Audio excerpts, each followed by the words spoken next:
believe.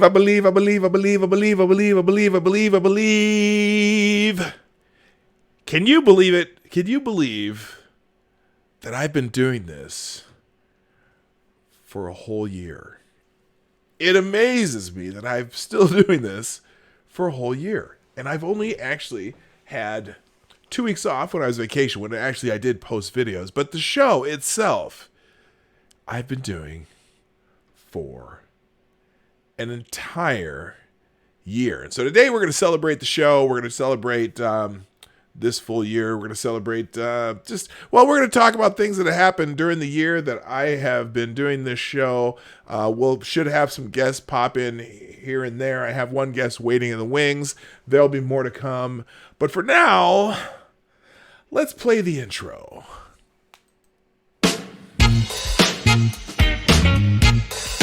Ladies and gentlemen, coming to you live from the Lucky Dog studio in a hidden location somewhere in the upper Midwest of the United States of America, it's a brother making his own way, but with all the wrong opinions. Welcome to the Morning Night Live with your host, yours truly, PDawg Night.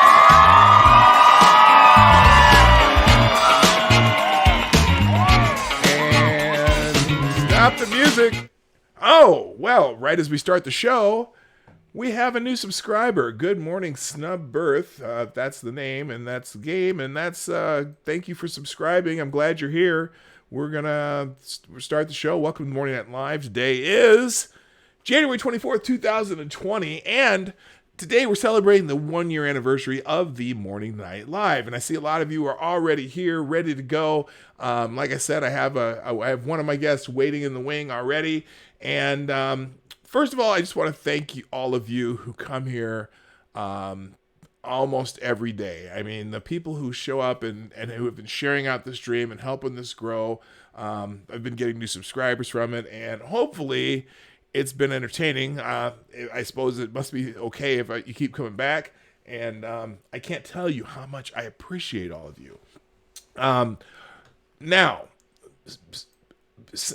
on that note, however, I do have one guest that has... Uh-oh, what did I do there? Now, did I miss it? Oh, I should probably put this up so they can see you, Johnny. I do have one guest that has been here from the very beginning, and that would be our friend Johnny Hellcat. Johnny, how you doing, man? I'm hoping that, let's make sure they can hear you here. Let me turn this on so you can hear you. Okay. How you doing, Johnny? Yeah, not too bad. How's everyone doing today? So, now Johnny was the first person in the chat on the very first show. And now I'm going to put you on the spot just for a moment. What in God's name prompted you to come watch the first show? Well, actually, if you remember, I had my test stream. Well, actually, you don't remember that one. I do remember that. I had my first test stream with Irate Prostate and Jack Cochran, and then my first official full-on live stream. Yeah, you were there with it, and I saw your thing pop up, and I was like, "All right, I'm gonna go watch this." Well, I really appreciate it because you and Hate Camel.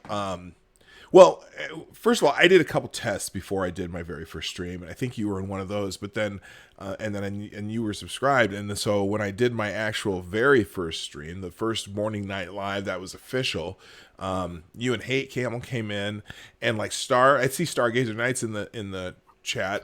Star was there. Some people, I think Tarkat. I had a list of people that were there. But most notably, you and Hate Camel were the first ones in the chat, and so I gotta pay attention to make sure the people that might. Oh, well, I know you can't hear that, but we have our first super chat of the day. Pumpkin Trucker Matt donates $5 right off the bat. Happy anniversary, old man. Yeah, I know. I got the old man shirt on in the what do they call those things? Not the avatar. The hell are those called? When you Thumbnail. Thumbnail. Thank you. Yes, my brain's not going to be working completely. So now that first show, I probably should have watched it because I can't even remember what it looked like. But here's what we're going to do.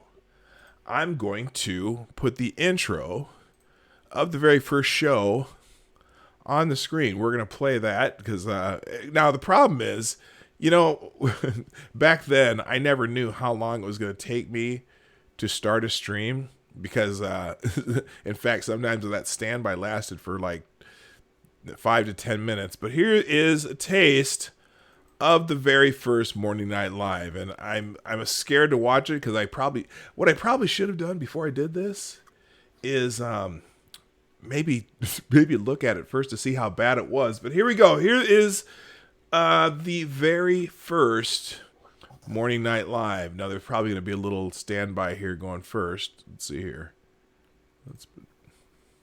What's going on? Maybe there will be, or maybe you know what? I might have had. Okay, so here now. Notice too. This was before I could figure out how to use OBS very well, and so I didn't have any music with my standby. Let me go back. Let me move it forward a few minutes. Let's try to move it forward. Oh, there it is. Okay, here we go. The very first Morning Night Live. And of course, Boomer Marty with the silence. Well, hey, at least we know that nothing's changed, right? Oh, okay. Am I going to show up? Huh? Hello. Oh. Here we go. And here we go. That's what I said. First day jitters from the new show. So welcome to Morning Night Live with Marty Johnson, a.k.a. PDawg Night. I'll be with you here for about an hour today, just going through some early morning news items and things going on in the world, plus just some of the crap that ends up on my Twitter feed. So I'm looking forward to pushing this show out Monday through Friday, and we may do an occasional Sunday night show called Sunday Night Live. Yeah, I should probably turn the volume off my computer so you don't hear my notifications. Alerts. But anyway, good morning. I see Johnny Hellcat's with me. That's awesome. Johnny's one of my great supporters. And I've a friend I've met through the Ranting Monkey Show and all those things that he does. So anyway, let's for now, this show does not have a format, and I'm not really prepared to put guests on it. I'm still working out the bugs on using OBS. But oh, well, there you go. I'm still working out the bugs. Let me in. Where are you? Uh-oh. Oh, okay. I didn't even see you guys there. Okay. Okay, so I haven't set this up so I know where things are yet. Here, let me make this bigger so I know when people are waiting. You will be coming in a second there, Monkey. But first, I got to bring Hey Camel in, and I'll bring you in a second. Good morning, Hey Camel. But before we do that, someone just did a super chat. Or no, someone just subscribed. Good morning, Mphaser. Mphaser? You can tell me if it's an F or a P. Hey Camel, how you doing, man? I'm doing all right. How are you doing, Peter? Congratulations on the 1 year, man. Well, thank you very much, and I'm really glad that you are here because before the show, I was talking to Johnny, and I was reminding him that you and he were the first two guests on the Morning Night Live as far as in the chat. Yeah, I remember the test streams because I was sitting at work. Yeah, no, I really appreciated you guys coming and watching the first one, and eventually a few other people showed up too. Yeah, so anyway, I want to thank you for being there. I'm also going to bring in Ranting Monkey, who's also waiting in the wings, so I'm just going to go ahead and bring him in now. Good morning, sir. Good morning. How is everyone today? Well, sounds like we're doing pretty good. And one of the things that I was going to do when you came on, one of the reasons I even thought about start doing this is because watching you and Scribe and Teresa on the Lords of the Night. Oh, so you're like, if these idiots can do it, I can do it. Well, not so much, but I think you guys. Well, that should have been what you thought. What's that? So that should have been what you thought. Oh, well, not quite, not quite in that fashion, but I think I might have even came on your show one time, and I'm like, hey, this is kind of fun. And what was happening at the time is a lot of people were adding shows. I know Bloodwing had one on, and Bear was doing one late at night, and so I'm like, well, there's really no one doing a show in the morning. So I thought, what the heck, I can do a show in the morning. Well, I was doing Monkey in the Morning, but that happens whenever the hell it happens. Yeah. No, congratulations on a year, man. It takes some dedication. It really does. For those of you who are watching, like, oh, they're just doing a stream. One, you see it there at the beginning of your first stream. You're like the jitters when you first do it. When I do my game streams, I still get that every time I hit the play button. But it takes a lot to even get past that, and then to stay with it for a year, man. That's awesome. Well done. Well, thank you. Yeah, the hardest part, especially that first week, I really. Probably, if I had a nickel for every time I said, oh shit, I still do it. And I still do it now, but boy, I mean, I could not complete a sentence without saying, So, it gets easier after a while. Yeah, there are times when I have an intro planned, and then as soon as I start, it's just like I stumble. I'm like, fuck it, cold opening. Yeah, just go with it. Right. So, let me do something real quick that I do every show because I want to make sure everyone knows I see them. I'm going to say good morning to everyone in the chat real quick, just who's here, and looks like we got quite a crew going already. But first of all, what did I do there? Hang on. All right. Good morning, Richo, who was first, and you get the bell. Good morning. Good morning, Axidar, Johnny Hellcat, obviously, who's with me in the studio. Good morning, Mad Max, Grillin' Pirate Pete, Ophelia the Happy Red Panda. I haven't seen you for a while. Welcome back. Grillin' Pirate Pete. I just said Grillin' Pirate Pete. Advocatus Diabli Monkey. I'm going to tell you something. Just as I'm going through these names. There's a couple names that you would have a lot of trouble with. I have trouble with everything except Steve. All right, there you go.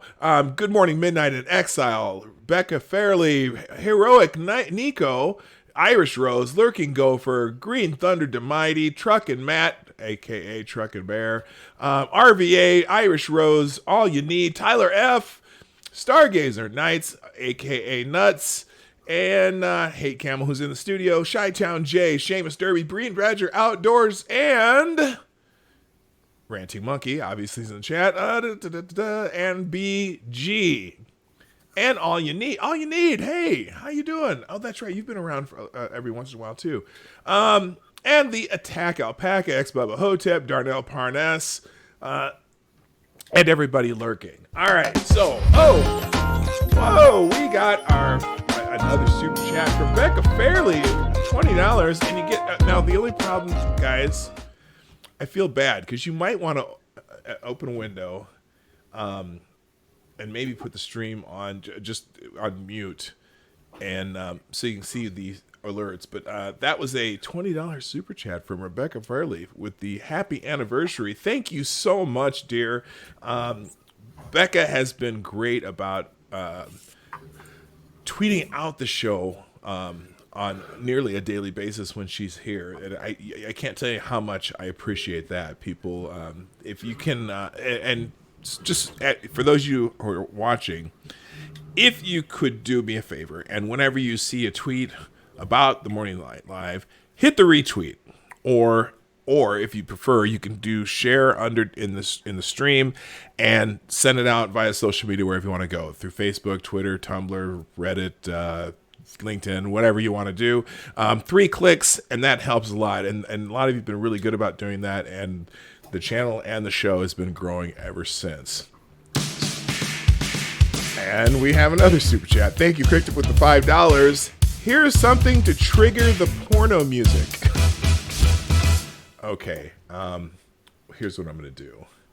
I'm gonna go to share screen because okay. See, guys. I know you probably won't be able to hear this, but we have music daily, and Cryptic wants to hear the porno music in the background. So give me just 1 second here.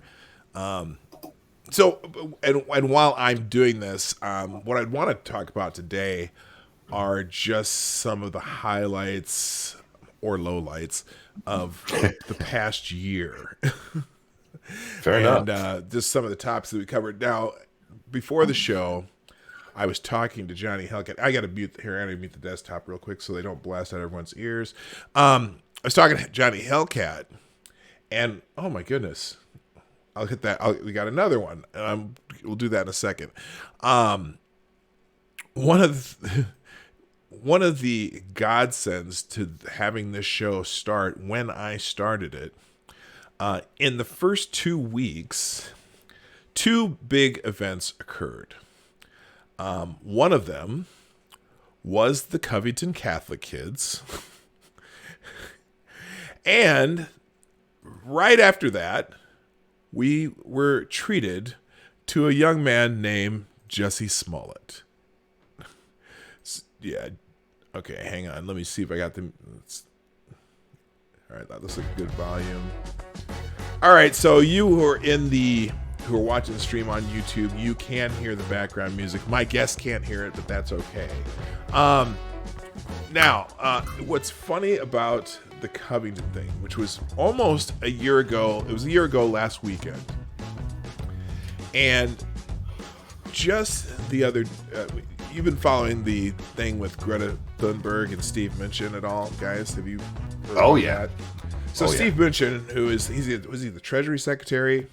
Yep. Made a comment saying that Greta Thunberg should take an economics class, and that perhaps she should take an economics class, and then after she's taken that, then she can come tell the other, leaders around the world what they can about economics. And so, and Chris Cuomo, who went on Twitter and said, "Well, why are we picking on this little girl?"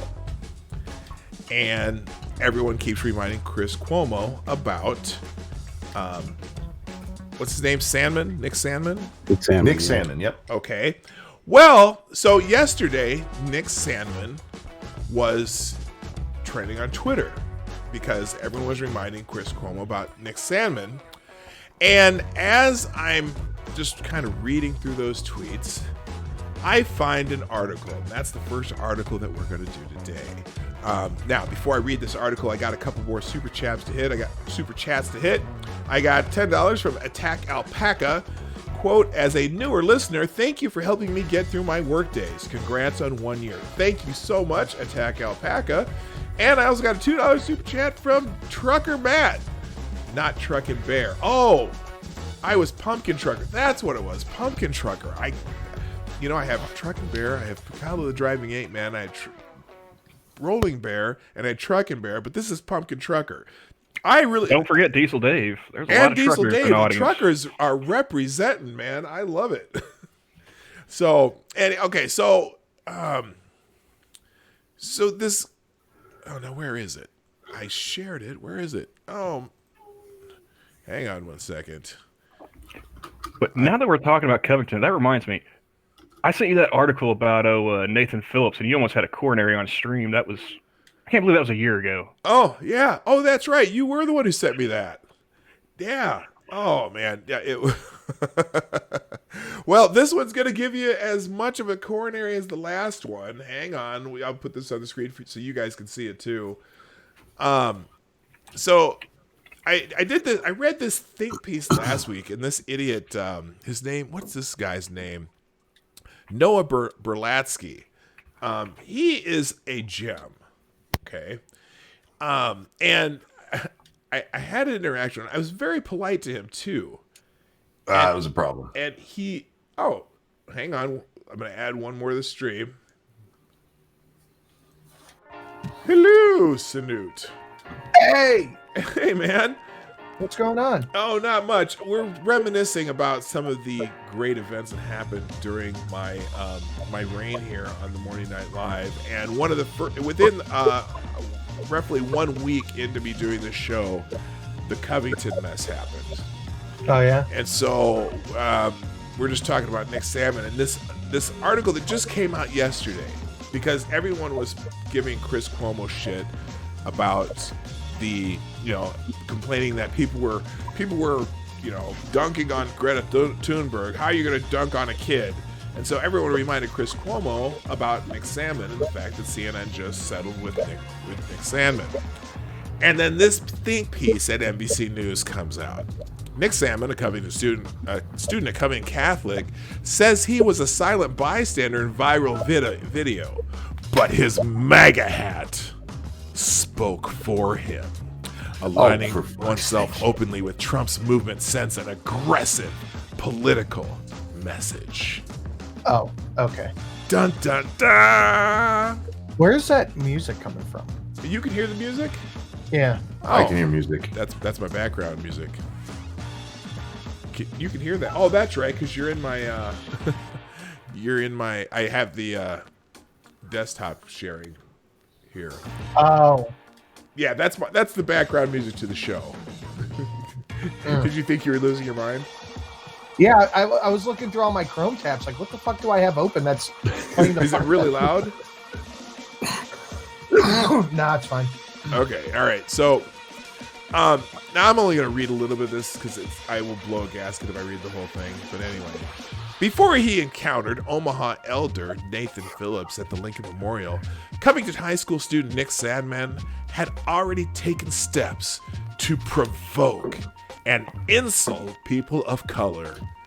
He put on a MAGA hat. Get fucked. Salmon's face went viral over the weekend when footage began circulating of him and his classmates at the Lincoln Memorial. The moment has become something of a political Rorschach test that also raises thorny questions about the way various perspectives become amplified and even weaponized on social media, sometimes without the benefit of important facts. Context is key. Really? Bitch, are you kidding me? This is something both conservatives and liberals can agree on. But in this case, that context must include what the teens were wearing and what that apparel has come to represent. Oh, context only matters when it's for them. Only. Yeah. There, and I got into arguments. Even yesterday, I'm still getting to arguments with people about that kid. That kid knows what he did. He knows what he did. I'm like, well, why don't you explain to me what he did? Is this the you should have seen what he was wearing? He had it coming type thing. Oh yeah, his skirt was too short, and so it's okay to, whatever.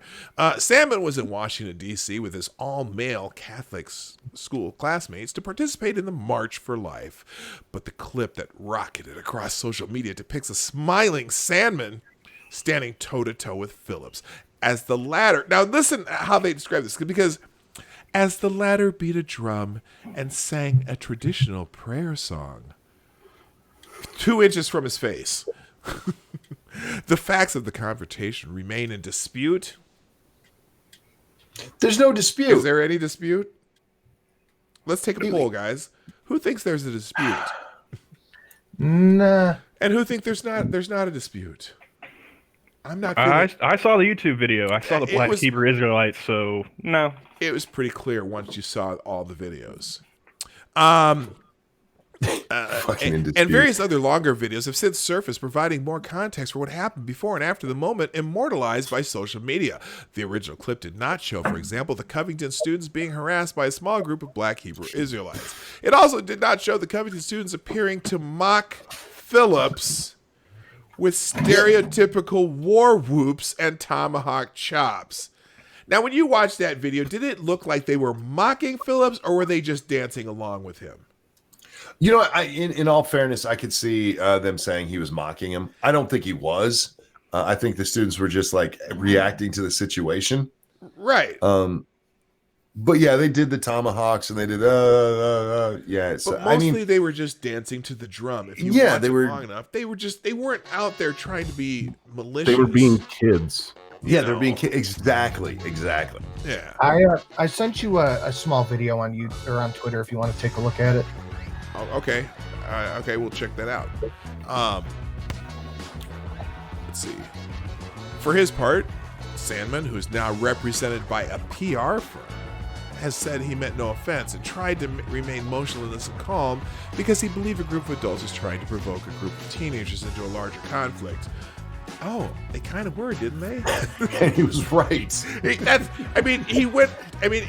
anyone watching the full video sees Chief Lying Fire Pants going down the line trying to drum into other kids' face, and they all just walked away, and Stammen just stood there kind of going, what the fuck is this? Salmon also presents himself and his schoolmates as apolitical participants in someone else's protest. We were simply there to meet a bus, not to become central players in a media spectacle, he says. This is the first time in my life I've ever encountered any sort of public protest, let alone this kind of confrontation or demonstration. The teen doubled down on his statements during an exclusive interview with Today. I mean, in hindsight, I wish we could have walked away. I'm going to skip this part because here's the part that really pisses me off. But this characterization is misleading. Sandman and his schoolmates were making a political statement as soon as they wore their MAGA hats in a public space. Aligning oneself with Trump's movement is an aggressive political statement. It's difficult to believe the students who were, after all, in Washington for a political march were unaware of this. Who wrote this stupid shit? The same guy, his name is Noah Berlatsky. This is an NBC News website, Oh, and yeah, I it's know called him. Think Opinion and Analysis. And now I brought it to his attention that, hey, you realize that even though they were at a march for the March for Life, you do realize that their political part was over. They were just waiting for a bus, and Chief Lying Fire Pants went up to him, and literally, whatever I wrote, he blocked me within 2 minutes.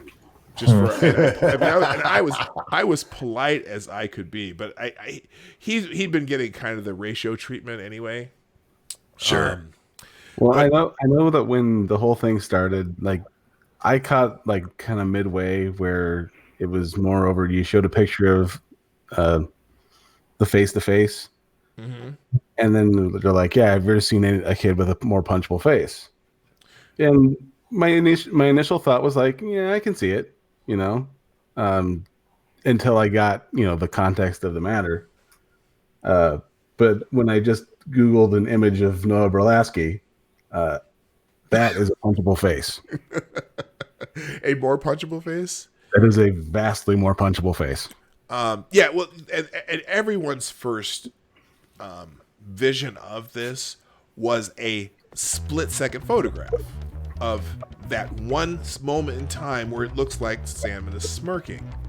And so when it's described as teens harass Native American doing a prayer song, yeah, your reaction is going to be, okay, why would these kids do that? But, it kind of doesn't look right.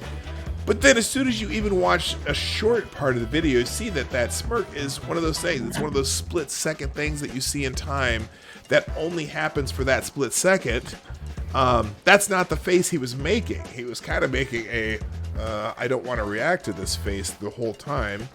And then they show the video where he's telling his friend not to argue with the guys.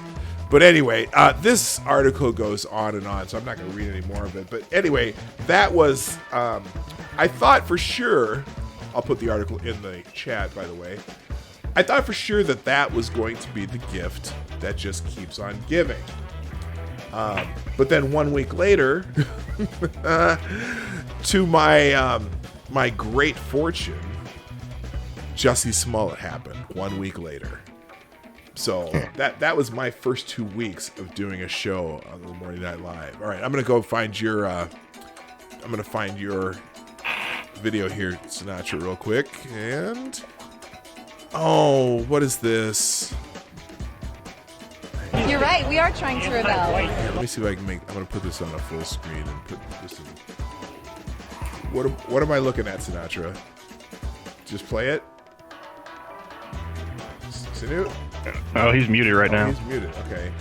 This is the video Sinatra sent me. I'm just gonna play it. Let's see what it is. There we go. Oh, the volume. There. You're right. We are trying to rebel. Does she have mates? You're angry at white men if you have daddy issues. Clearly. It's not about white. Are you not about fucking kidding me right now? You're right. We are trying to rebel.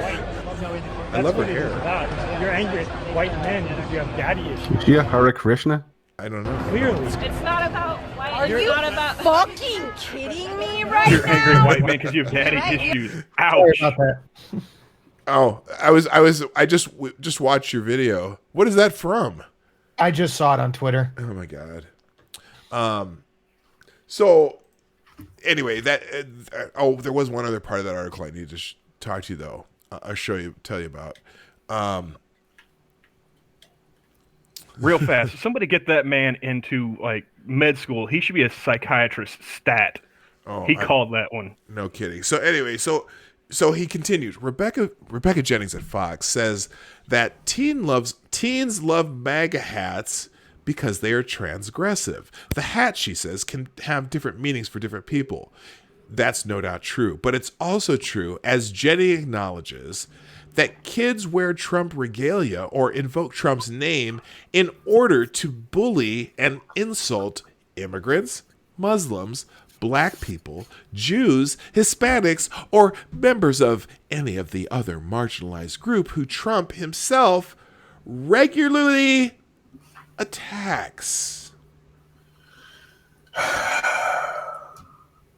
Uh-huh. So, when you say the words regularly attack, would you think that would mean on a daily basis?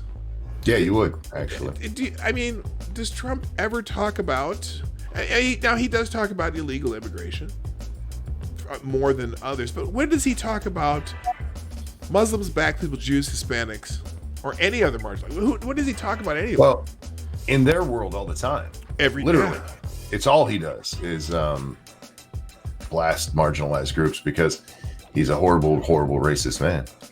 Generally, when I hear him talking about black people, it's in relation to low unemployment. Yeah, the economy. Right. Or prison reform. It's not just kids either. Journalists at Reveal, whatever Reveal is, identified more than 150 incidents in 39 states over the 18 months since the inauguration in which people invoked Trump's name while taunting or attacking people from marginalized groups. And in that note, almost every single one of them were fake. Yep. I was going to say, how many of those ended up on Beauty and the Beta every week? Right. In fact, have any of you, other than the dude that was, with the van with all the bumper stickers on it that was supposedly was sending fake bombs to people, have we found any of these incidents that it turned out that it was an actual case? I've yet to find one. I've actually looked for this. None that I can remember. I never have.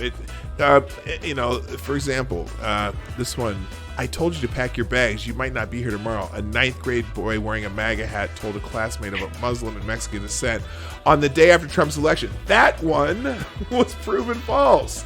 And I see what he did.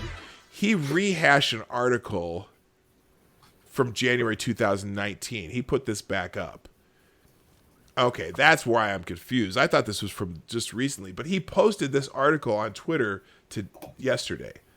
But it's a year-old article, so this is that from at the time. So anyway, but that I don't see the fact that he reposts that article on Twitter yesterday tells me he still believes that shit. Oh, probably, yeah, without a doubt. Crazy. That's crazy. Well, I mean, there are people who still think that, Nathan Phillips did nothing wrong.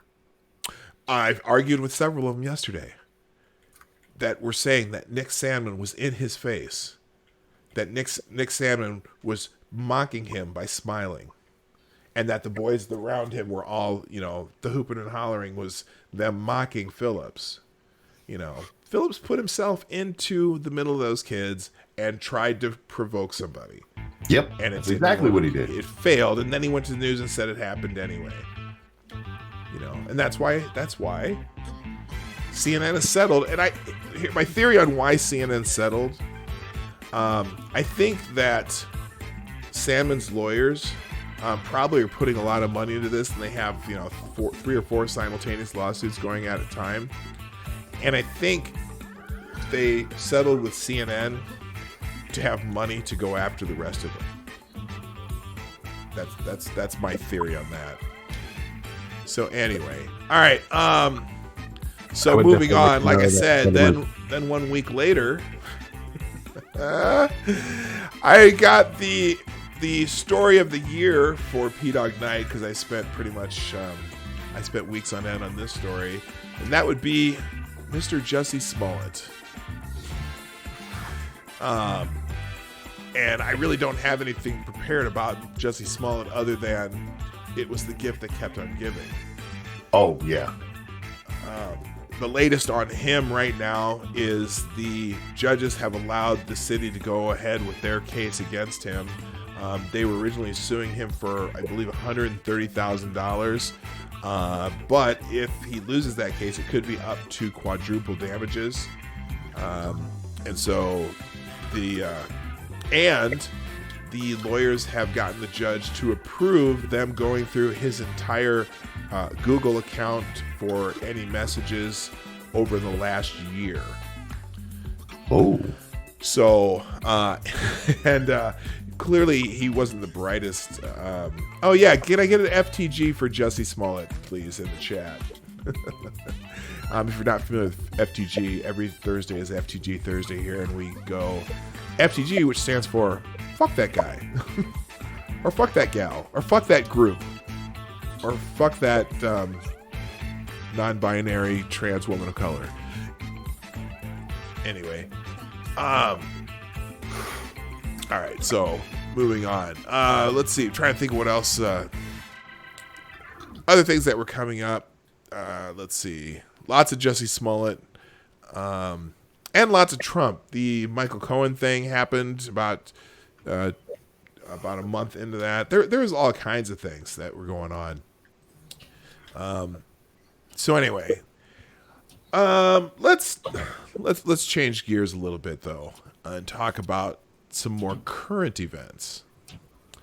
Who wants to talk about impeachment? Oh, oof.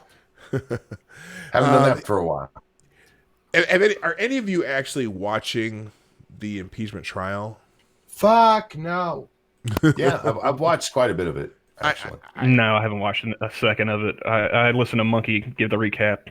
Okay. I watched to where I realized it was the impeachment trial, and then just changed the channel.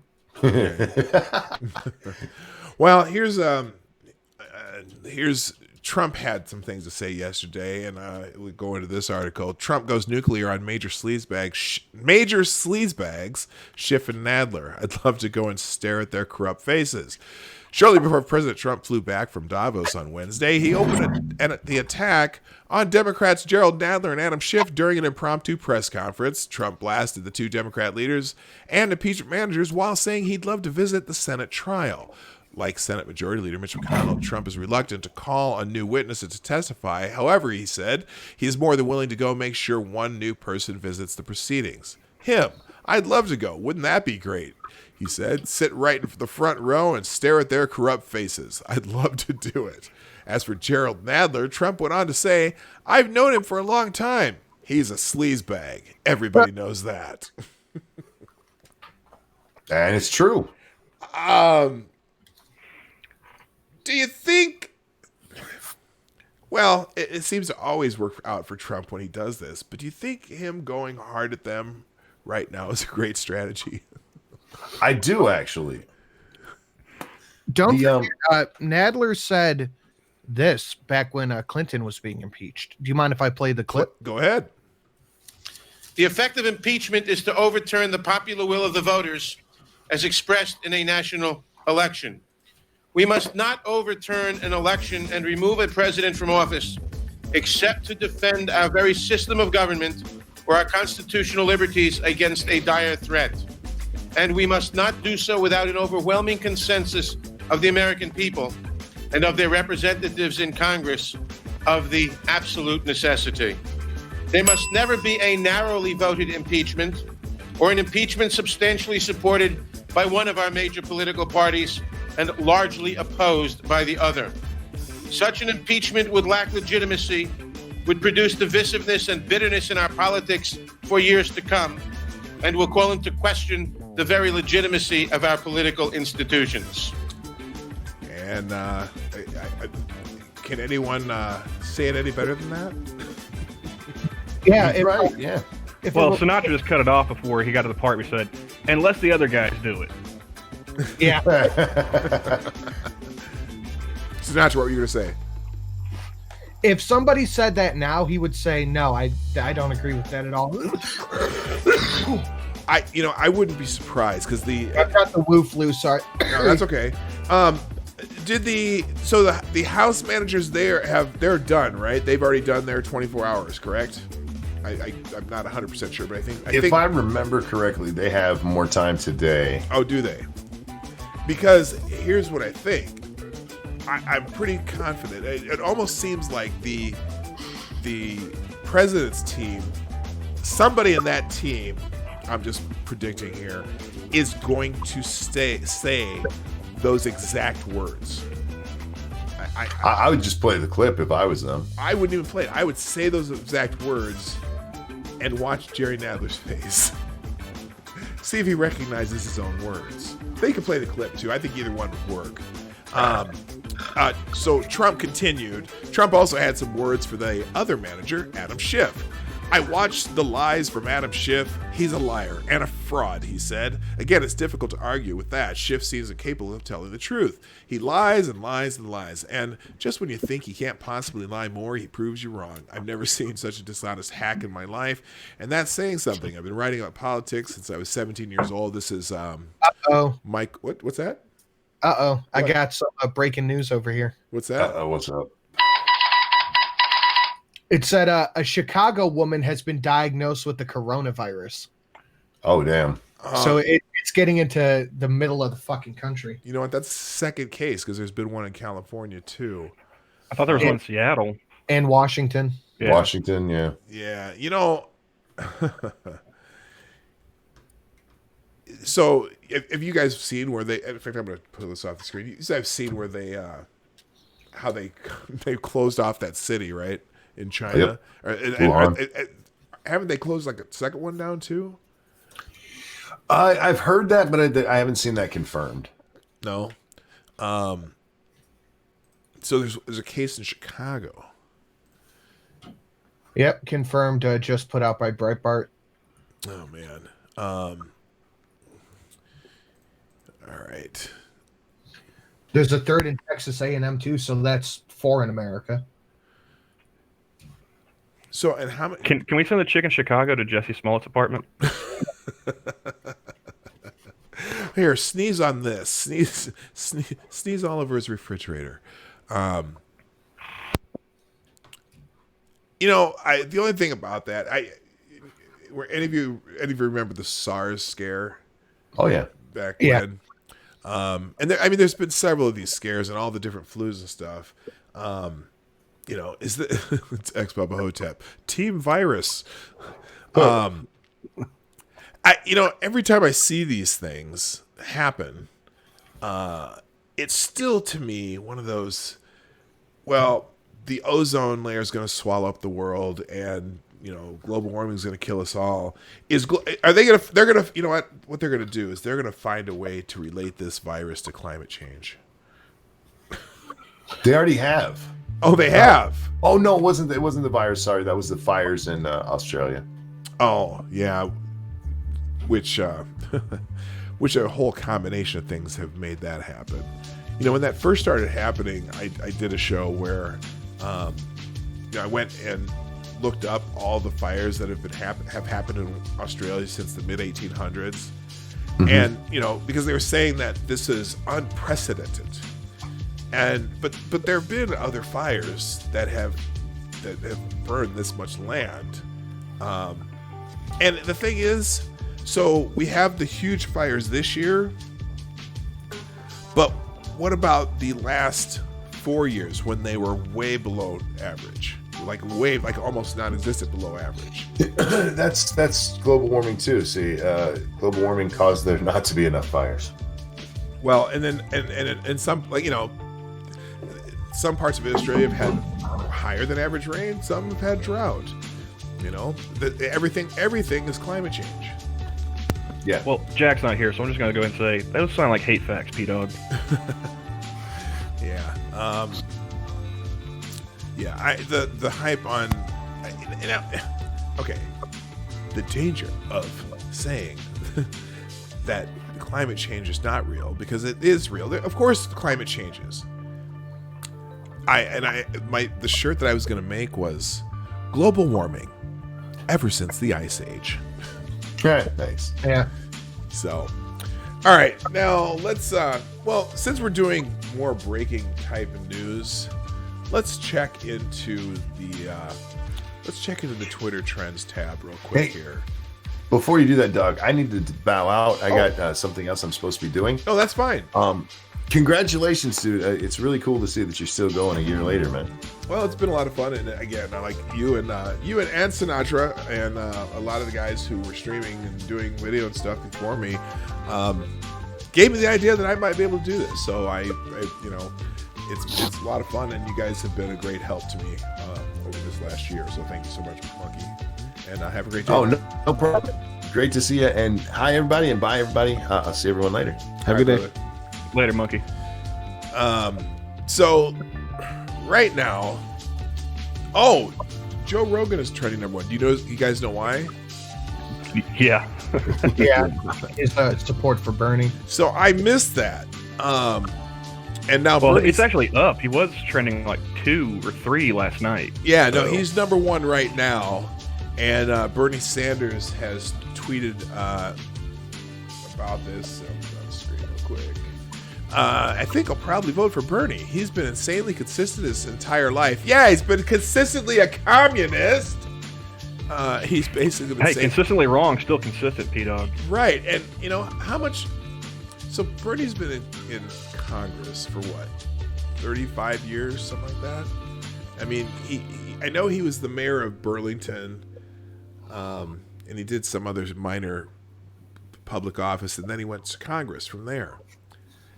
Has he passed one piece of legislation that he's come up with in his time in Congress? I don't think he has. Let me check. I really don't think he has. But anyway, Bernie says, or he's quoting Joe Rogan, he's basically been saying the same thing, been the same thing his whole life. And that in of itself is a powerful structure to operate from. Yeah, but if you're oh my God. Can you be consistently wrong your entire life? Yeah, I don't think Joe's reasoning behind it was good, but at least he's picking someone, you know? And I got to go too. I still have a lot of work to do before the show tonight. All right, man. So thanks for having me. Sorry I couldn't stay longer, but I will catch you later. All right, man. Thank you so much for being here. I appreciate it, brother. See you, boys. All right. Later. See ya. Later. So there's people on Twitter. Peter Hassan says, anybody getting mad at Sanders for touting an endorsement from Joe Rogan is an idiot. Well, I don't think anyone why would anybody get mad? Well, are people mad at Bernie? That's what it says. People are mad at Bernie for touting an endorsement from Joe Rogan.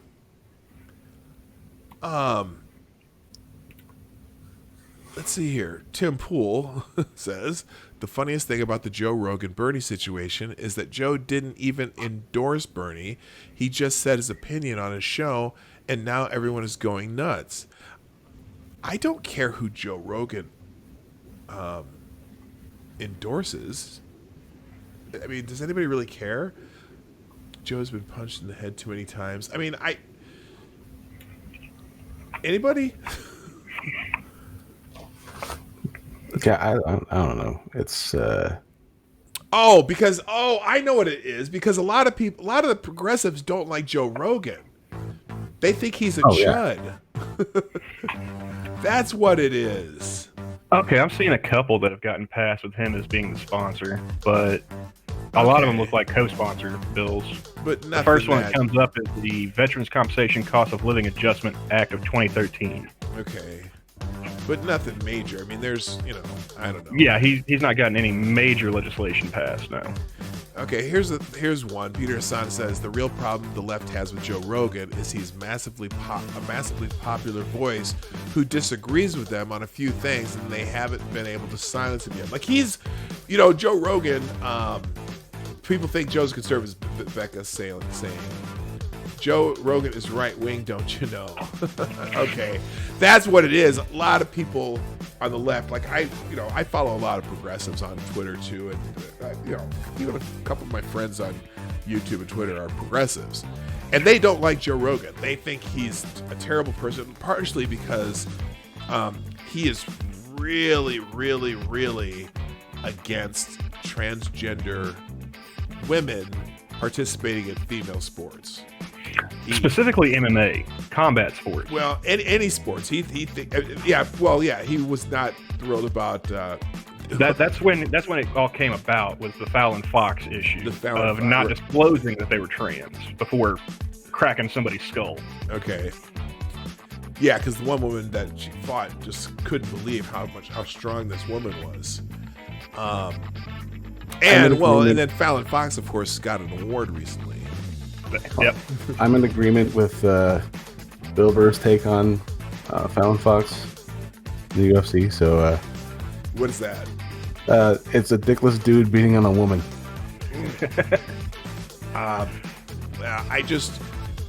That's such a tough issue. It's like, look, and there is a physiological difference between physiological males and physiological females, particularly a physiological male who's gone through puberty. Okay? And even though going on hormones causes muscles to atrophy, I've done some research on this, even though it causes muscles to atrophy size-wise, they retain their strength and muscle mass and bone densities and the physical size that they went through puberty and turned into. So yes, it makes their performance, it lessens their performance compared to other males, but they still have an advantage over physiological females. That is the fact. And so now people are just like, oh no, but they're a real woman. Okay, well, I don't know what your definition of a real woman is. This sport is made for physiological females. That's the classification.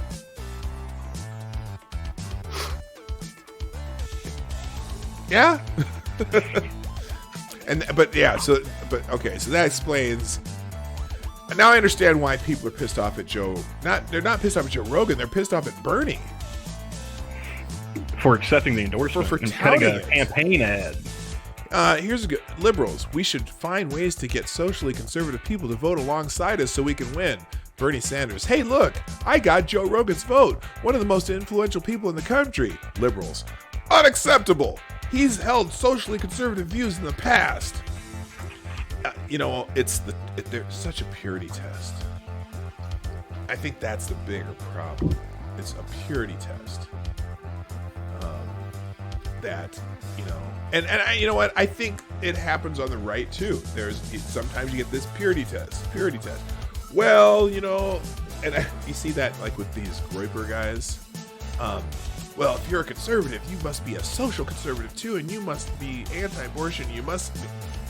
hate gay marriage, and you must not associate with trans people, yada yada yada. And it's like, wait, okay, I am a conservative, but doesn't mean I can't respect those other people. Or, you know what? When we agree on things, I can respect them. Okay? I don't agree with everybody on anything.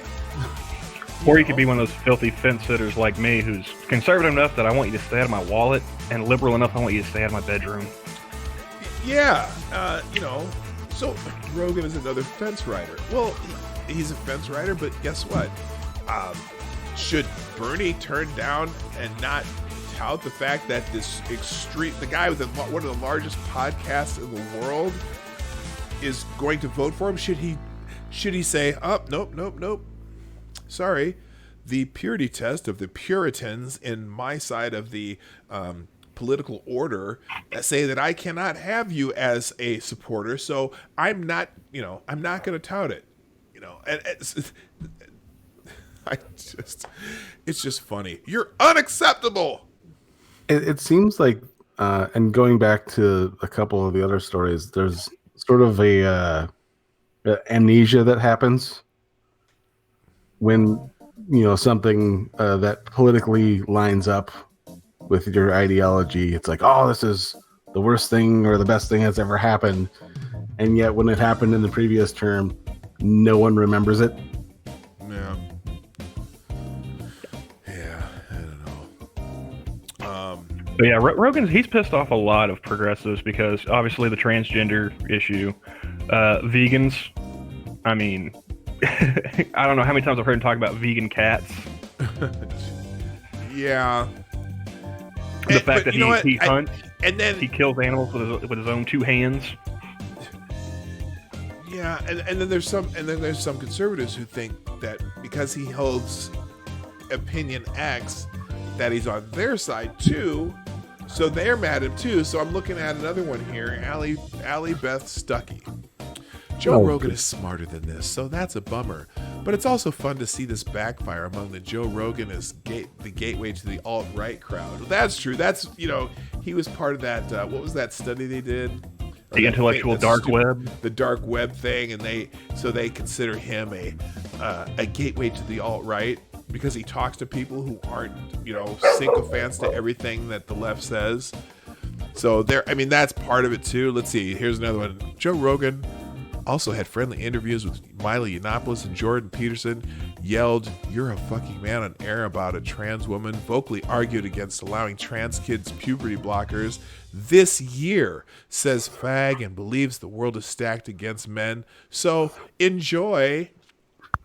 Well, he's also had Cenk Uygur and Anna Kasparian and Kyle Kalinske and Jimmy Dore and wasn't it Abby Martin? I mean, you could go on and on about the people on the left he's had on there, too. Oh, absolutely. And anytime Abby Martin's on, he completely agrees with her 100%, regardless of what stupid shit she says. Right. So, maybe he's just an interviewer and a podcast host?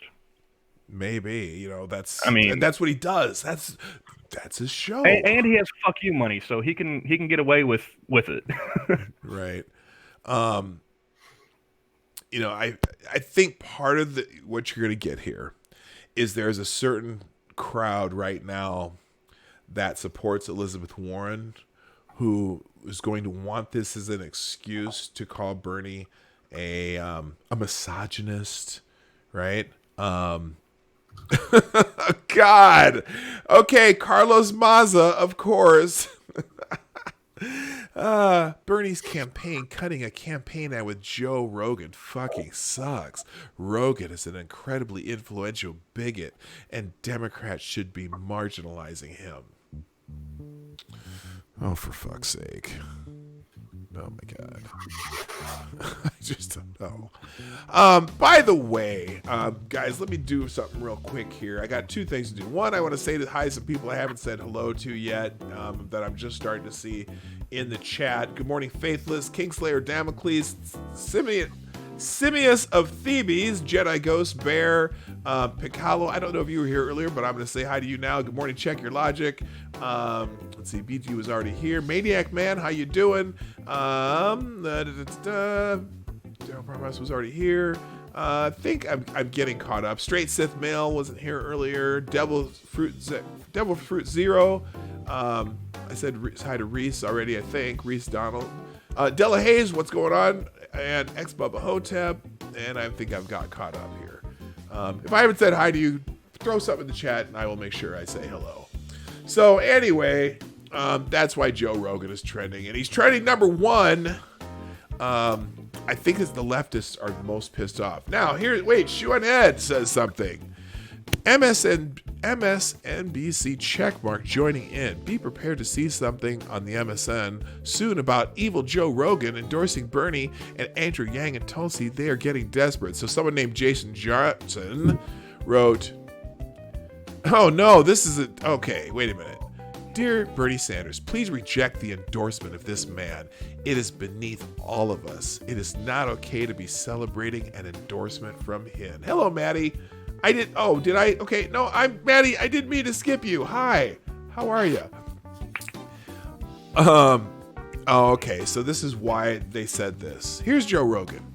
Say goodbye to the General Lee. Today, TV Land announced they're pulling the Dukes of Hazzard off the air because of the Confederate flag. In a tireless effort to turn our beloved country into a nation of weepy, sandy vaginas, they've shoved a politically correct boot into the memories of my childhood. The Dukes of Hazzard was a lot more than just a shitty paint job on one of the most beautiful muscle cars the good Lord ever inspired man to create. It was about tradition. That show started the tradition of the most iconic piece of clothing our nation ever produced, the Daisy Duke shorts. Those shorts were the real flag, a flag of identification and empowerment for gay men and sluts all over the world. Before the Dukes wasn't any one piece of clothing that let the world know that you're hungry for dick. Congratulations to the toxic lefties all over this increasingly nerfed world. Today's victory is yours. Oh, okay. And that is why Joe Rogan needs to be canceled. I just like the fact that Carlos Maza is calling somebody else a bigot. That is the perfect pot meets kettle on Twitter for me. I am just saying. Oh, Paul. Lots of people chimed in. Okay, enough of Joe Rogan. Let's go to number 2. Oh, you know what I didn't do? Let's see what's on the Explore tab real quick, because I always try to check that out. Second case of coronavirus confirmed in the U.S. Yes, we've just talked about that, but let's go here. A patient in her 60s in the Chicago area was diagnosed with coronavirus. According to the Centers for Disease Control and Prevention, she was traveling in China prior to diagnosis. Yeah, we're going to start seeing, well, I think there's 5 airports that flights from China come in and out of in the U.S. And so now they're starting to put in those, the heat machines, testing people's temperatures and things like that. So yeah, they've got to get on that. Let's see. Yeah, they're just found in Chicago. Yeah, one of those. Well, they're not flying to Minnesota yet, so I don't know. Someone last night, I don't remember. It might have been Sheograph who made this joke. What kind of disease complements coronavirus? That would be Lyme's disease. But-dum. I need to get one of those anyway. SoundPad is pretty cheap on Steam. Just saying. All right. Oh, and how does SoundPad work? Is it one that's a virtual one, like on your desktop? Yeah, it's just software that you download, and then it'll automatically pump whatever sound effects you put on it through your mic. Oh, okay. Yeah, I do have. I have one set up in Streamlabs too. That's where I get the bell from, but I just haven't added any more sounds. All right, number 2, head on a pike. Hashtag head on a pike. This has got to be It's impeachment related. Is it? Head on a pike, this fake story is the media's attempt to anger Senate Republicans in hopes they will then vote with the Democrats. It ain't gonna work. A POTUS confident. Is that like an anonymous source familiar with the situation the press loves to quote? This is a lie, folks. Apparently, let's see. Let's see. I'm trying to find the impetus for this. Okay, in opening statements, House managers examined the debunked conspiracy theories invoked by President Trump. Yes, there's no corruption at all with the Bidens, and a POTUS confidant tells CBS News that GOP senators were warned, vote against the president and your head will be on a pike. Okay, really? Let's just. I'm going to take shit that didn't happen for 500, Alex. Yeah, let's listen to this. Impeachment managers spent today arguing that the president didn't just abuse his power to help his own re-election, but that he did it by employing a Russian narrative that his own aides had tried and failed to debunk. You know what's funny about that? So first of all, they're trying to say that when he mentioned CrowdStrike, that he's saying that the Russians did not do anything to interfere in our election and that only Ukraine did. Has anyone ever heard anyone say that? I mean, actually say that as being true, that the Russians had nothing. Now, granted, because the Russians did have $46,000 worth of Facebook ads. Didn't some of those also go to supporting Hillary too, though? Yeah, well, some were for Hillary, some were for Bernie. They were sowing discord, remember? They were sowing discord. Hello, Reason Vision, by the way, and Renovaccio, and Green Thunder Mighty. But that's not, nobody's saying that. Not even the president was implying that. The whole thing with CrowdStrike, that has nothing to do with whether or not the Russians were trying to do whatever they were doing. What the CrowdStrike thing is actually about, and they're debunking it as though someone's saying that the Ukrainians interfered in the elections and not the Russians, but that's not what CrowdStrike's about. CrowdStrike is the Democratic contractor that was doing security for the DNC servers. And when the FBI requested the DNC servers, okay, to examine them themselves, the DNC refused. And the company, their contractor, CrowdStrike, which was also the company that did supposedly eventually was hired to do security for Hillary Clinton's servers too, they are the ones who handed the FBI these logs that supposedly the FBI used to determine that the Russians hacked the DNC. Now, you know what? When the FBI cannot do the forensic examination of those computers themselves and rely on a DNC contractor for the information, do you think that let me put it in a different scenario.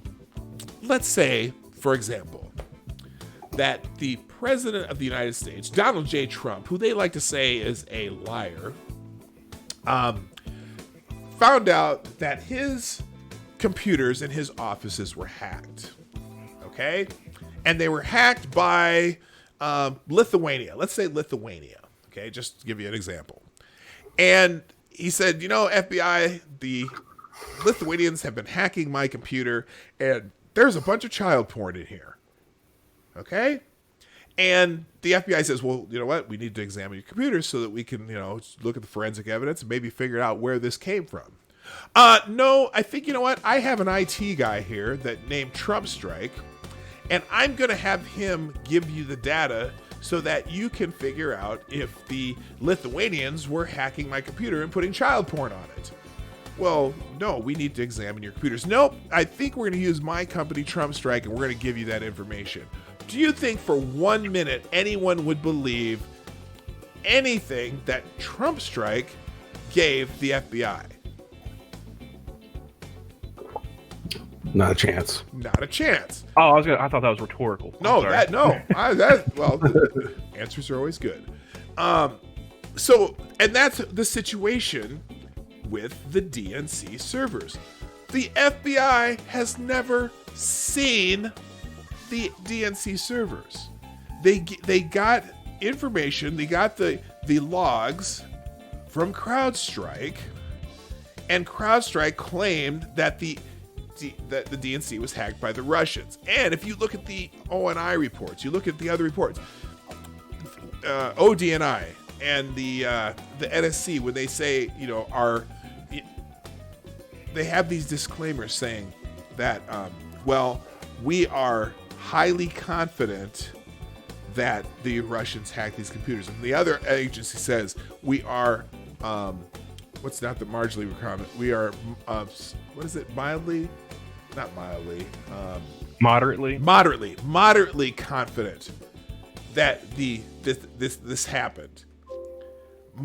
And basically in government speak, that means they don't know. That just means, we kind of think so, but we're not certain. We don't have evidence. We are moderately confident. It's like I make this joke all the time.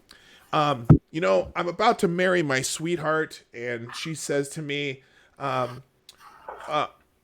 we going to be in love forever? Well, dear, I'm highly confident that we will be. But sometimes I am moderately confident that we will be. Say what? It's a great way to end up sleeping on the couch. Yeah. So that's what the whole CrowdStrike thing is about. But they're spinning this, the fact that he mentioned CrowdStrike or being the Ukraine being involved, which there's an article in Politico that says the Ukrainians were pushing for Hillary Clinton. But they're spinning it as into something completely different, in that they're making it sound like that the Russians were not. That they're saying that he's saying that the Russians didn't do anything to upset the election, and the Ukrainians did. That's not what they're saying. Anyway, I'm going to keep this. That was one of those tangents I go on every once in a while. Hang on. Everyone else told the president time after time, this is nonsense. The spotlight today was on President Trump's motives for pursuing two conspiracy theories, one about the 2016 election and one about Joe Biden. Now, is the Joe Biden one a conspiracy theory? How they say it's debunked? How was it debunked? It's only a conspiracy theory if you haven't seen the video from the Council on Foreign Relations. Right. If you just ignore that, right? Unless you buried your head in the sand and did not see the words come out of his mouth live and in color, then yes, it's a conspiracy theory. I just had to do a quick thanks, Pat, in the chat there. Thank you, Pat, for the happy anniversary. I appreciate it. Anyway, the one person who told President Trump his theory is true, who was it? You know who it was. Our adversary, Russia. Our adversary. When did Russia become our mortal adversary? When we took a time machine back to like the 1980s. They sound like either the 80s or the 60s or the 50s. They sound like the fucking McCarthy trials.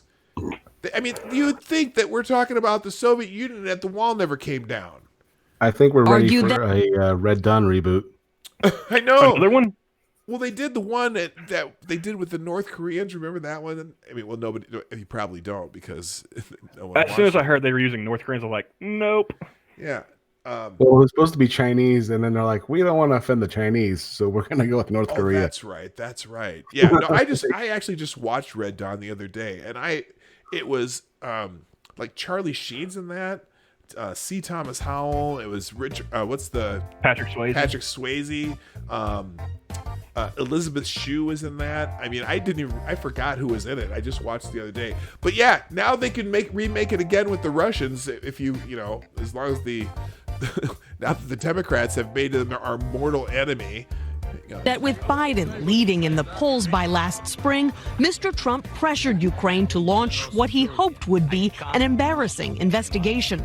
No president. Hey, also, I don't know if this is true or not, but I read something the other day that said that the Ukrainians had already begun that investigation about a month before that phone call. So I guess we're going to find out if that's true. But here's Jerry Nadler. Has ever used his office to compel a foreign nation to help him cheat in our elections. How does that cheat? Is information cheating? And okay, I'm gonna ask you guys, can you give me an example, maybe even a recent example, of a candidate asking a foreign agent or actor to get information on their opponent in a presidential election? Can you think of any? I could give you one, but I am definitely 100% not sad, PDawg. Johnny? I just want to say, without certainly, along with Tulsi Gabbard, I have never had or will not have any future sad moments. Oh my God, that's hilarious. Yeah, and you know what? I am definitely not sad. Okay. We're all bright On and the happy, shiny basis of people this here on the Morning Night Russian- Live. We are, yes, shiny, happy people holding hands. Do you know that song? propaganda. He withheld $400 million in military aid to a nation Russia was fighting. Our ally. Oh my God. And the other part, hey, guess what? That aid money wasn't due till next year, or this year, that I should say. It was for the next year. The aid money that they were getting was already being used in the proper amount of time, and they released it before the deadline. But hey, just those are hate facts. I was talking with a. If you're not sad, put a not sad in the chat, please. Thank you. I don't want anyone to be sad. The president defended himself once again today in a torrent of tweets. One Trump confidant tells CBS News that GOP senators have been warned. Vote against the president and your head will be on a pike. Oh, that's why head on a pike is trending. Their heads appear to be safe. So far, what Schiff has said, we've heard before. I didn't hear anything new. They're already repeating the same points they made for 13 hours yesterday. The same Republicans saying they heard nothing new just voted 9 times on Tuesday to hear nothing new. Democratic leader Chuck. Really, they didn't vote against having witnesses. They voted to table the motions until after the evidence the House says is airtight was presented.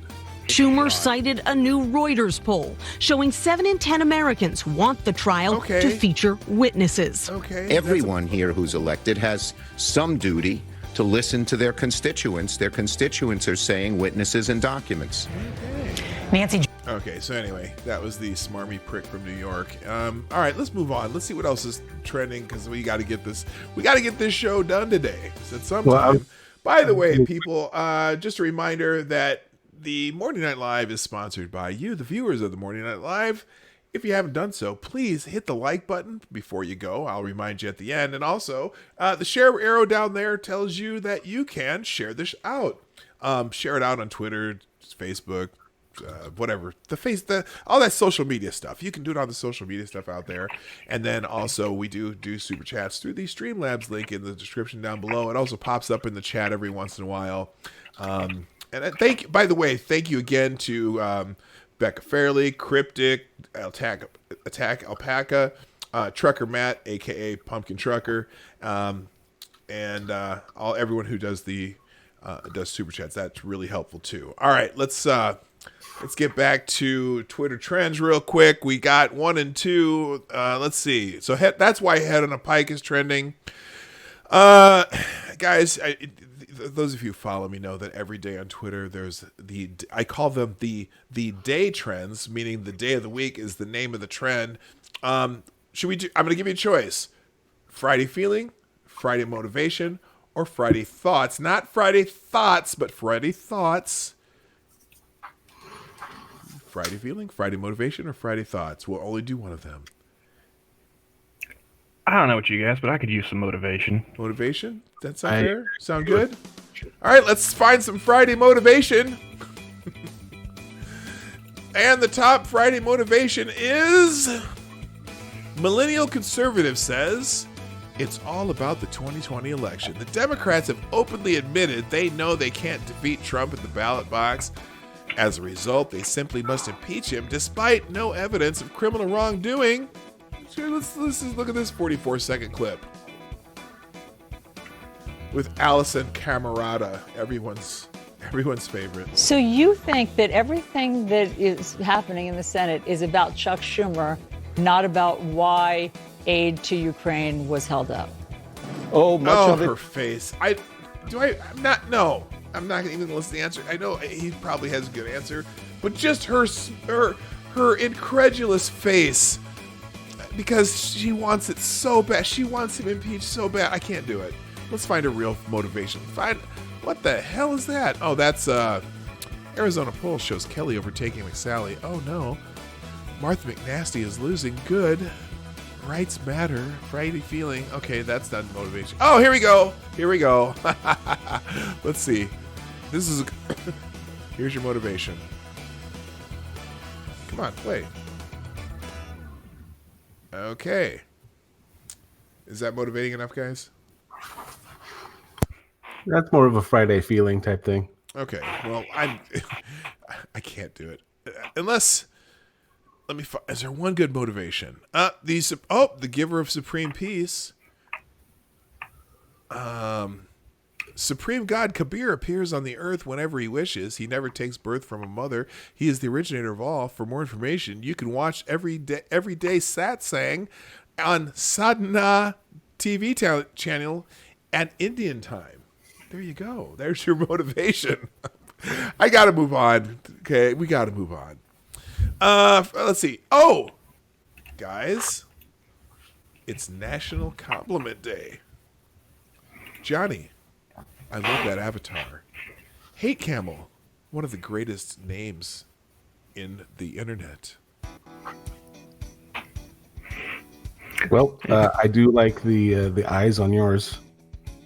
Oh, and those dulcet tones, man. Okay, there you go. It's National Compliment Day. You can treat someone well every single day. It's easy. 1, find someone. 2, say something nice. 3, make the world better.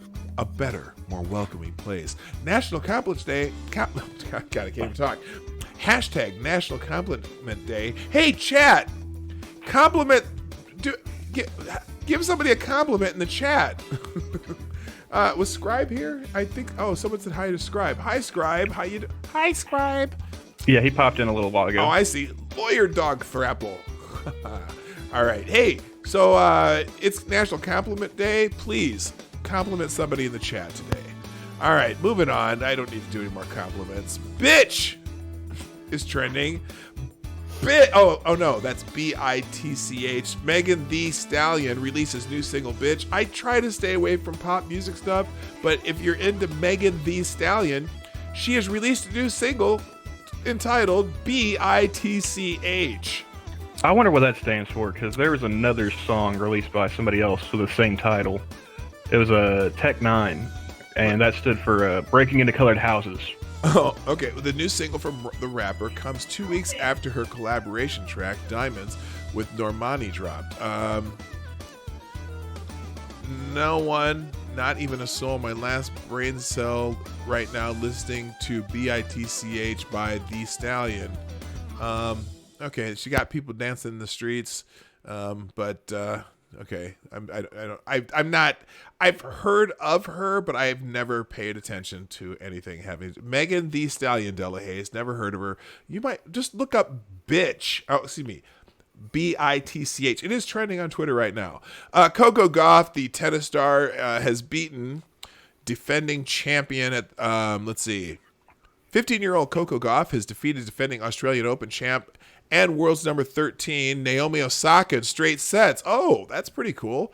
The young American is the latest tennis prodigy. She's a tall girl too for her age. I think she's 15. So good for her. Another new American tennis star, up and coming, has made quite a impact on the tennis world. So congratulations, Coco. More impressive. And that's even more impressive since what was her, Osaka? Yeah. She beat Williams. Yeah, she beat Williams last year. That was, or was it last year? I don't know. But that was so sad because that's when Serena Williams had her temper tantrum. Yeah, that was last year. Yeah. And it completely overshadowed Osaka's win. And I mean, Osaka was in tears by the time they got to her interview. I mean, that was just bad. That was not cool. Okay, Nancy Drew's trending. An upcoming Nancy Drew comic sparks backlash for portraying protagonist's death. Oh, they're killing off Nancy Drew? Let's see. New Nancy Drew comic celebrates the beloved sleuth's 90th birthday by killing her, so the Hardy Boys can investigate her murder instead. Oh, the patriarchy! And in fact, the next one, Nancy Drew and the motherfucking patriarchy. You guys ever read Hardy Boys books when you were a kid, or Nancy Drew, any of those books? No, I never really got into those. I went straight to Sherlock. Okay.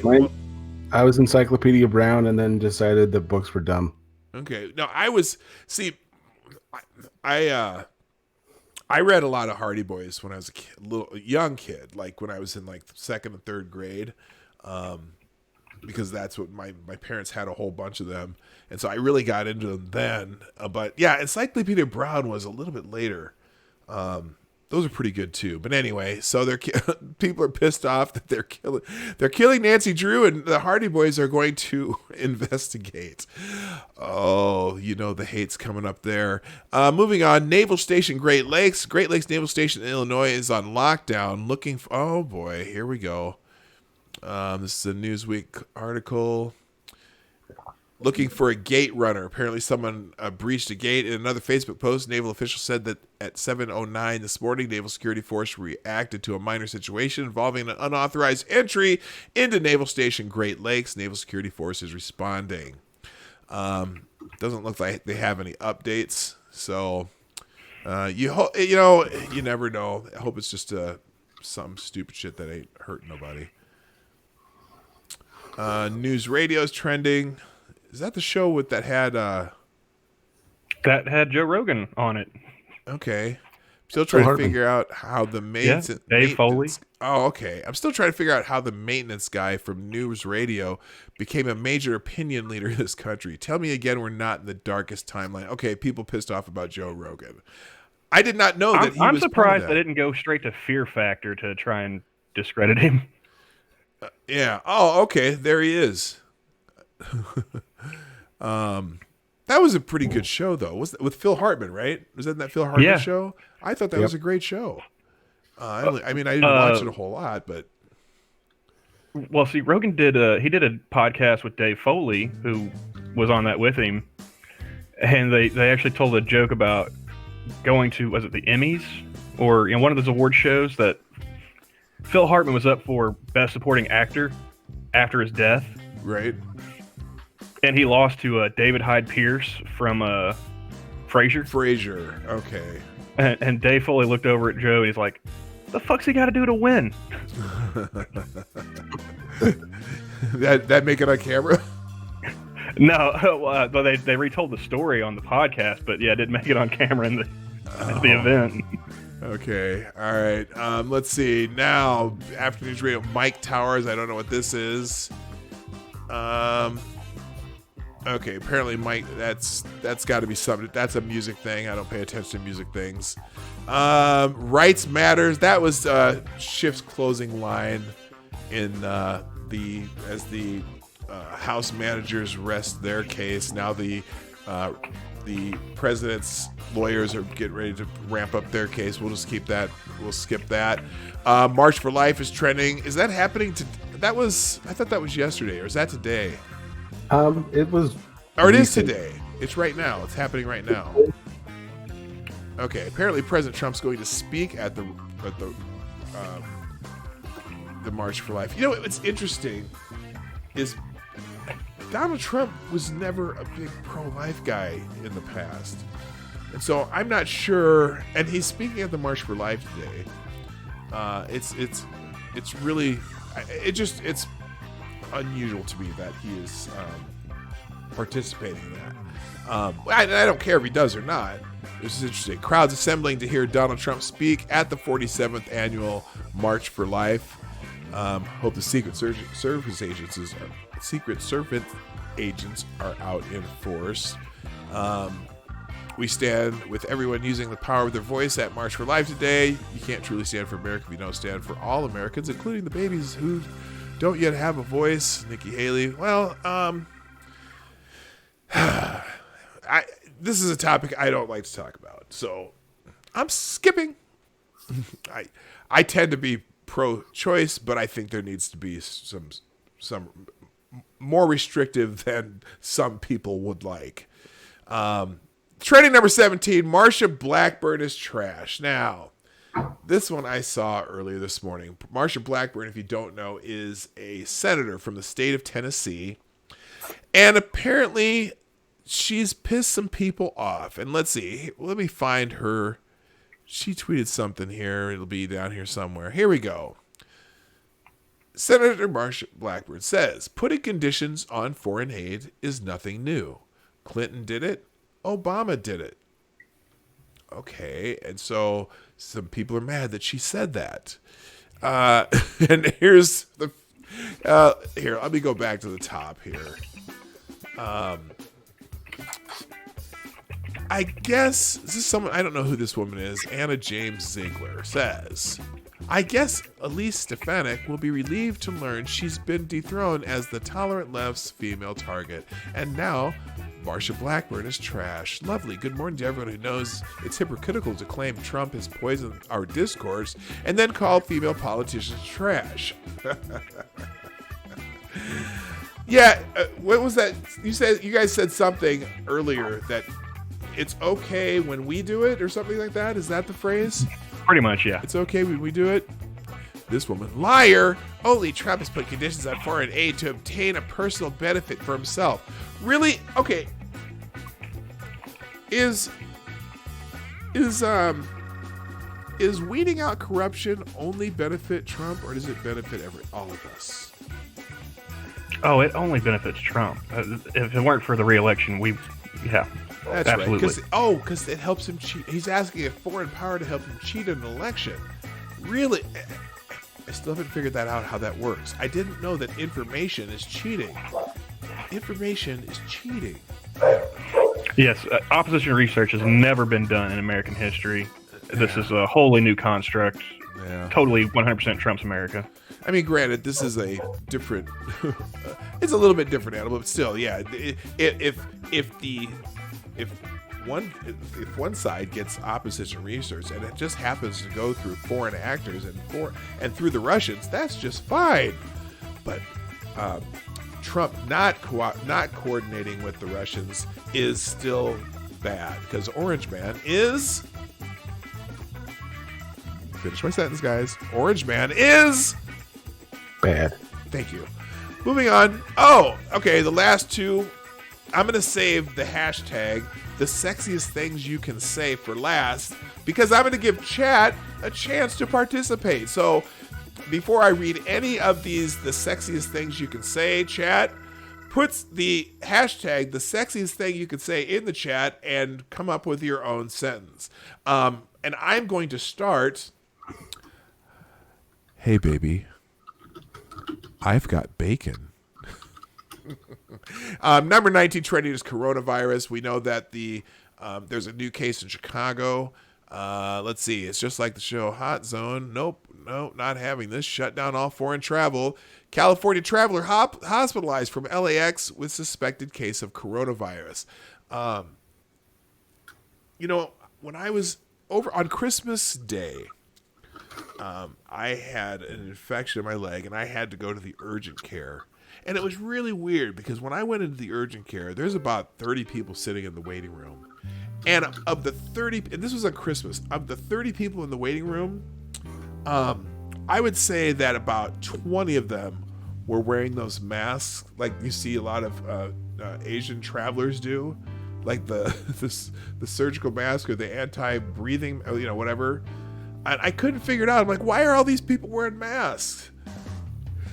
But I think you're going to start seeing them in some of these cities where flights come in from China. Neckersall just put in chat that his company just put out the warning about the virus. Well, it was nice knowing you, Texican. Because isn't there? Yeah, there's a isn't there a case in Texas too? I don't think he's actually in Texas, but he's from Texas, so I give him crap about that because I'm in Oklahoma. Oh, well, you know why Texas doesn't float into the Gulf of Mexico, right? I don't know if I've heard this one. Go ahead. Because Oklahoma sucks. See, I've heard that one differently. It's why are all the trees in Oklahoma bent? Why are they all what? Why are all the trees in Oklahoma bent? Oh, because Texas blows? blows? Because Kansas sucks and Texas blows. Oh, okay. See, me having grown up in Nebraska, back when the Big 8 was the premier league of football in the United States, the Nebraska-Oklahoma rivalry, although it was second to the Texas-Oklahoma rivalry, was just as fierce, and we made a lot of Oklahoma jokes too. So yeah, that explains that. So anyway, what? Go ahead. I was gonna say is like, well, I'm an OSU fan, so I'm perpetually depressed. Well, not during basketball season. Texas or, Oklahoma State used to be just a king of basketball. I mean, but then you had to deal with Kansas. But they were true. But then Oklahoma got good at basketball for a while too. With like, was it Wayman Tisdale? Was that the days? And Eduardo Nahara and all those guys. Yeah. But we have more national championships in basketball than OU does, so they can suck it. Yeah, no, Oklahoma State's always had a really good basketball program. But yeah. If you take all the national championships across all sports, OSU just whips Oklahoma. The only thing they've got to brag about is football. Yeah, true. Okay, all right. Well, at least you're an Oklahoma State fan. I can handle that, but I still have my my anti-Sooner animus happening in my head, even though we're in we made the stupid move to go to the Big Ten. Anyway, all right, continuing.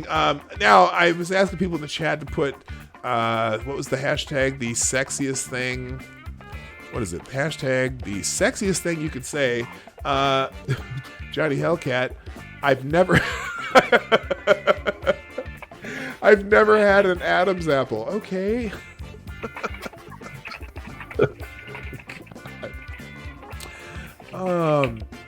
Okay.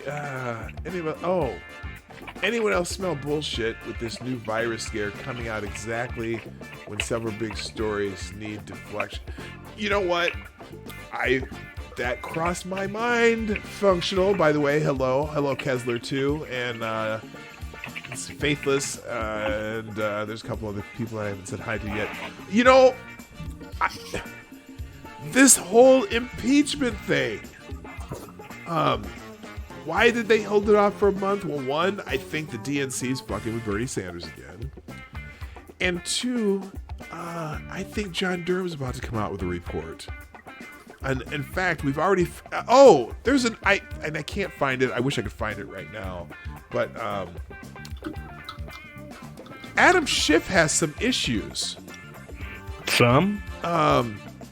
Well, some clear, just out and out falsehoods he said in these opening statements. I'm not going to get into today because I got to finish the stream for today, but I might actually have to do a second stream today, and then also I might do a call-in stream on Saturday.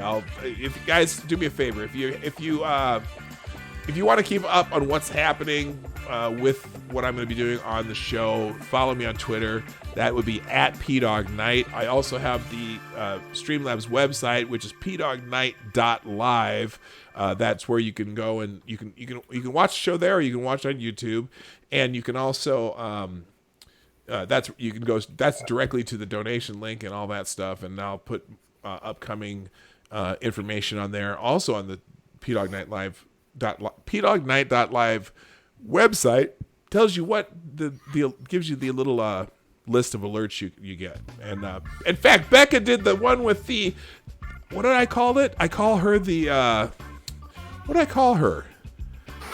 Oh, the definitely a PAWG alert. And since Becca is prolific with the, have you ever guys? Have you ever go to the MITAM hashtag? I've started getting tagged in those now, so yeah, I visit frequently. Well, Becca Farley has a very astute eye for, let's just say, fine individuals. and she posts them regularly. She has a great eye. I'm just telling you. I'm going to leave it at that. Go to the MITAM hashtag and check out Becca's work. But also, I also have a hashtag for news. Oh, that's what I'll do, because we're done with the Twitter trends, and I have about 1 minute left where I can go check out the hashtag here. So let's go check out PDawg Night's hashtag, which is hashtag PDK News. And we'll see what's on here. I know there was something on here that I was gonna go talk about. My internet seems to be going slow. Okay, first of all, why is there an Apple ad on my PDK News site? Okay, we already did the Star Wars kid, just the R2-D2 arm. Oh, so you guys familiar with Gritty? I can't say that I am. The mascot for the Philadelphia Flyers. Oh, that nightmare fuel, yeah. Yeah, that you remember, because like when the so-called alt-right took over Pepe, the left decided that they were going to take over Gritty, which kind of fizzled out really quick. Well, anyway, did Gritty punch a 13-year-old boy in the back? Philadelphia detectives are investigating. Apparently, if Gritty punched somebody, have you ever been in a mascot costume? Have you ever tried? Thankfully, no. Okay, I have, because in college I was a cheerleader, and after 1 year after I left college, they needed some help. They needed to have a mascot in 2 places at the same time. And so we had 2 mascot costumes, and they asked if I'd do it. I said, sure, why not? So I went out and put on a bulldog costume and went out to this event. And you can't, you think you could see out of those things, but sometimes you really can't. And so you sometimes bump into things or trip over people or accidentally, step on someone's foot. And it's because you can't see. So anyway, Chris Greenwell took his boy Brandon to the Wells Fargo Center one night in November to meet the most famous person on the Philadelphia Flyers payroll, Gritty. The Flyers had invited Greenwell and his 13-year-old son to get a photo and some FaceTime with the fuzzy, googly-eyed mascot, all part of an exclusive event for season ticket holders. But after waiting in line for about an hour behind dozens of fans to get Gritty, something shocking happened, according to Greenwell. Gritty punched Brandon in the back, Greenwell claims. In Greenwell's telling, Brandon playfully patted the mascot on the head after the photo was taken. As Brandon walked away, Gritty got out of his chair, took a running start, and punched my son as hard as he could, Greenwell said. Okay. F'd out, maybe? F'd out? Yeah, that's... You mean X?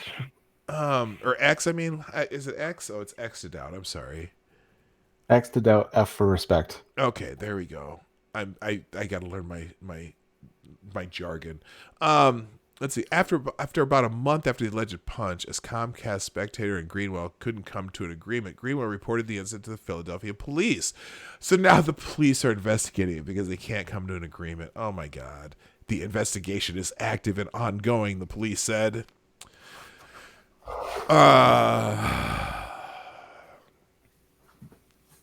Can you say wasting?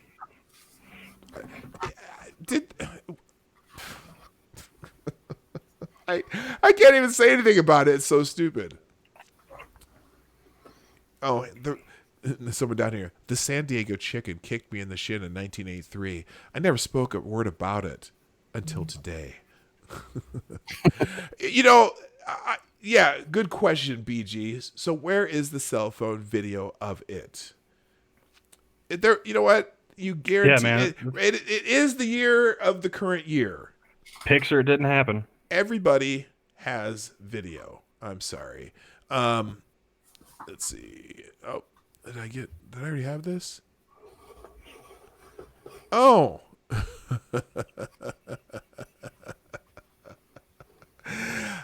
Hey, Camel. It's the rules of the internet. I saw it, so you have to too. Okay. Oh, Lord. Okay. Well, you've made me have to see it, I'm going to make the audience have to see it. This is what we're going to finish with today, people. Just to brighten your day and top off the show with the cherry that belongs on top. I'm about to hit this. Now, if you have squeamish, a queasy stomach, I suggest you avert your eyes. But I'm gonna read this first, and then I'll put it on the screen. 47 years later, and we're still fighting to keep abortion safe, legal, and accessible. Roe versus Wade, my body, my choice. Shout your abortion. I fuck to come, not to conceive. I am just going to let you dwell on that for a second as I remind you the Morning Night Live is here Monday through Friday, 10 a.m. Eastern, 9 o'clock Central, 3 p.m. GMT. And if you be so kind, on your way out the door, please make sure to hit the like button. And if you like what we do, hit the like button and also share this stream out with the people you know. If you're watching this show after the fact on recording, please leave a comment in the comment section down below so that I can say thank you for dropping by. And also thank you so much to my guests, the guests who were here earlier, Sinatra Says, Ranting Monkey, and the guests who are still here with me, my original chat from the first Morning Night Live. That would be Johnny Hellcat and the Hate Camel. Thank you so much, gentlemen. Do you guys have anything you want to plug real quick before we go? Let's Johnny Hellcat, for you first. I guess we have our torture streams, which is where we criticize stand-up comedy, which one of these days we need to get you on there, PDawg. We'll figure that out. Let's figure that out, because my schedule is really challenging. That's why I do shows in the morning. But hey, I'm up for it. So, it takes some scheduling. Oh yeah, there's some heavy logistics involved between his schedule, my schedule, and whoever the guest is we have. So sure, no, I would love to do that. I would be thrilled to do that, man. So we'll figure that out. And then we also have the occasional powwow stream, which is just us chit chatting. Okay. And then our totally random game streams that we do whenever. We got a new one that we've been playing last night called Mother Russia Bleeds. It's an interesting little side scroller. But if you guys are interested in that, subscribe to Johnny. I don't do anything on my channel. I lucked out and I got a producer immediately. So subscribe to him. Oh, all right. So there you go. Well, guys, thank you again for being here today, and it's been a lot of fun. All you people in the chat, whether you're in the chat or whether you're lurking today, thank you so much for being here. It is that time that I gotta go, so I am gonna tell you that I am PDawg Knight. Oh, let me go back to this screen. Here, there we go. I'm here. Hi, I'm PDawg Knight.